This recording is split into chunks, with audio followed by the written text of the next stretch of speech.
بسم اللہ الرحمن الرحیم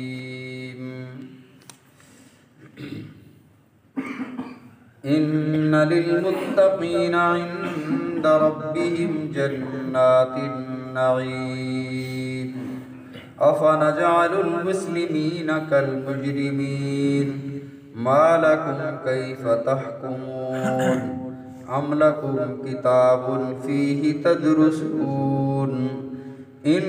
لکم فیہ لما تخیرون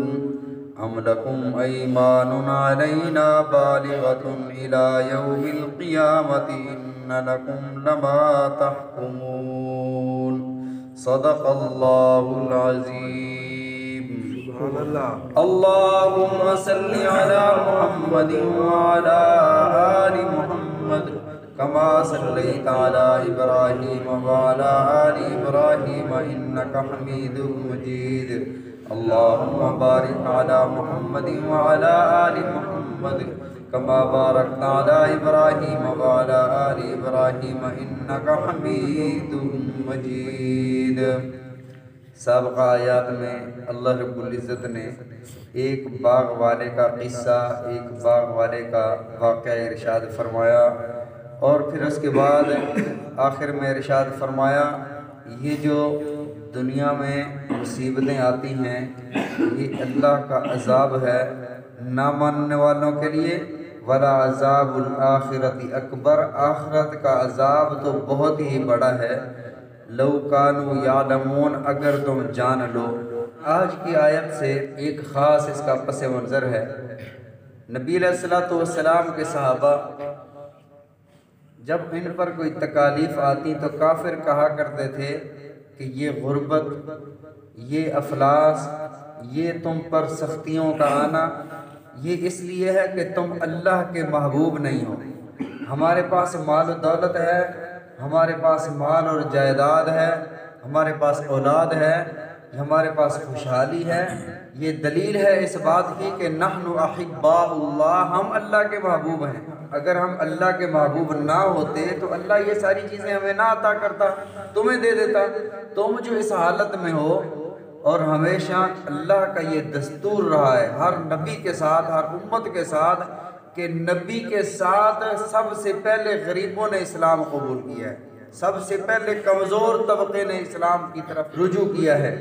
حضرت خباب بن الارت رضی اللہ تعالیٰ عنہ تلواریں اور زرہ بنانے کا کام کیا کرتے تھے۔ عاص بن وائل ایک کافر تھا، اس کے لیے آپ نے ایک زرہ بنائی۔ جب زرہ اس نے لے لی، مزدوری کا مطالبہ کیا گیا تو اس نے کہا کہ تکفر محمد، پہلے محمد صلی اللہ علیہ وسلم کی رسالت کا انکار کرو پھر میں تمہیں مزدوری دوں گا۔ حضرت خباب رضی اللہ تعالیٰ عنہ نے فرمایا حتی تموت ثم تبعث، تو مر جائے پھر زندہ ہو جائے پھر بھی میں محمد صلی اللہ علیہ وسلم کا دامن نہیں چھوڑوں گا۔ تو اس نے کہا اچھا مرنے کے بعد اٹھنا بھی ہے تو پھر اگلے جہان میں جب میں اٹھوں گا نا تب مجھ سے مزدوری لے لینا۔ آج بھی کہتے ہیں اچھا جی جہاں دوسرے لائن میں کھڑے ہوں گے قرض لینے کے لیے تو بھی اس لائن میں لگ جانا۔ یہ وہ نظریہ ہے کہ بس مرنے کے بعد کون سا ہم نے کھڑے ہونا ہے یا حساب دینا ہے، مر گئے مٹی ہو گئے۔ اللہ نے فرمایا جس ذات نے پہلی دفعہ پیدا کیا اسی ذات نے تمہیں دوبارہ کھڑا بھی کرنا ہے، اور کسی نفس نے، کسی جان نے، نبی علیہ السلام نے ارشاد فرمایا حتیٰ کہ اگر سینگ والی بکری نے بے سینگ بکری کو مارا ہے تو اللہ رب العزت قیامت کے دن اس بکری کو سینگ عطا فرمائیں گے، بدلہ دلوایا جائے گا، ایسے کسی کی جان نہیں چھوٹے گی۔ تو اس نے کہا کہ آپ بھی لین لگ جانا، تو اللہ رب العزت نے ارشاد فرمایا، اس کا جواب ارشاد فرمایا جو کافر ہیں جو مسلمان ہیں کیا برابر ہو سکتے ہیں؟ دوسرا ان کا نظریہ یہ تھا کہ جیسے دنیا میں جس کی حالت خراب ہے، جو غریب ہے، وہ آخرت میں بھی ایسے پریشان حال ہوگا، جو دنیا میں خوشحال ہے وہاں بھی خوشحال ہوگا، اگر قیامت آ بھی گئی تو وہاں بھی ہم خوشحال ہوں گے۔ اللہ رب العزت نے اس کا جواب ارشاد فرمایا ان للمتقین عند ربهم جنات النعیم، بے شک متقین کے لیے، متقی کسے کہتے ہیں؟ جو شرک سے بچتا ہو، جو کفر سے بچتا ہو، جو اللہ کی نافرمانی سے، معاصی سے بچتا ہو، یہ متقی ہے۔ تو فرمایا ان للمتقین، بے شک متقین کے لیے عند ربہم ان کے رب کے ہاں جنات النعیم نعمتوں کے باغات ہیں افنجعل المسلمین کالمجرمین کیا ہم برابر کر دیں گے مسلمانوں کو فرمانبرداروں کو کالمجرمین مجرموں کی طرح مجرموں کے ساتھ برابر کر دیں گے کیا ایسے ہو سکتا ہے ما لکم کیف تحکمون کیسے تم فیصلہ کرتے ہو اللہ رب العزت نے دوسری جگہ ارشاد فرمایا وما یستوی الاحیاء ولا الاموات جیسے زندہ اور مردہ برابر نہیں ولا الظل ولا الحرور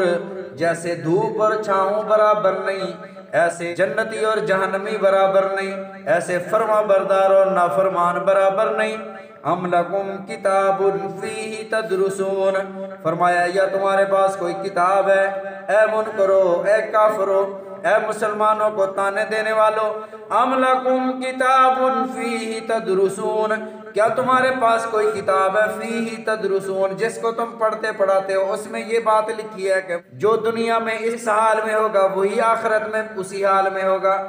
جس کتاب میں یہ لکھا ہے وہ کتاب لاؤ ان لکم فیہ لما تخیرون کیا اس کتاب میں یہ لکھا ہوا ہے کہ وہی ہوگا جو تم پسند کرتے ہو جو تم چاہتے ہو وہی ہوگا دنیا میں تم خوشحالی چاہتے ہو تمہیں خوشحالی مل گئی اور آخرت میں تم خوشحالی چاہو گے تمہیں خوشحالی مل جائے گی کیا ایسے ہوگا اس کتاب میں لکھا ہوا ہے تو دکھاؤ ام لکم ایمان علینا بالغۃ الی یوم القیامہ یا تمہارے لیے اللہ نے قیامت تک کے لیے قسم کھا لیا کہ تم جو چاہو گے ویسے ملے گا ان لکم لما تحکمون کیا تم فیصلہ کرتے ہو کیا یہ تمہارے فیصلے ہیں ام لہم شرکاء فلیاتوا بشرکائہم ان کانوا صادقین ایک نظریہ یہ تھا جس کو ہم اللہ کا شریک ٹھہراتے ہیں یہ ہمیں اللہ سے بچا لیں گے یہ ہمیں جنت میں پہنچا دیں گے فرمایا اگر تمہارا یہ نظریہ تو لے آؤ وہ شرکاء ان کنتم صادقین اگر تم اپنی بات میں سچے ہو اللہ رب العزت نے قرآن پاک میں ارشاد فرمایا من ذا الذی یشفع عندہ الا باذنہ